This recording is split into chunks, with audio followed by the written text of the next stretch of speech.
पूर्वी लोक घरामध्ये जन्माला यायची आणि घरामध्ये मारायची. आता लोक दवाखान्यामध्ये जन्माला येतात आणि दवाखान्यामध्ये मरतात. काळ बदलला. पूर्वी लोकांचा जन्म मामाच्या गावाला व्हायचा, मामाच्या गावी व्हायचा. त्याच्यामुळे लोकांची ओढ मामाच्या गावाला असायची. आणि पूर्वी तुम्ही अजून पण बघा, पूर्वी गाणी निघायची काय, पळती झाडी पाहूया आणि मामाच्या गावाला जाऊया. म्हणून पूर्वी लोकांची ओढ मामाच्या गावाकडे असायची.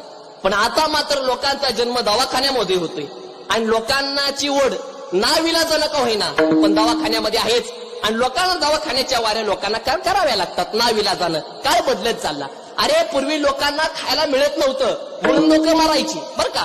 पूर्वी लोकांना खायला मिळत नव्हतं म्हणून पूर्वी लोक मारायची. आता लोकांना जास्त खायला मिळते म्हणून आता लोक मारतात.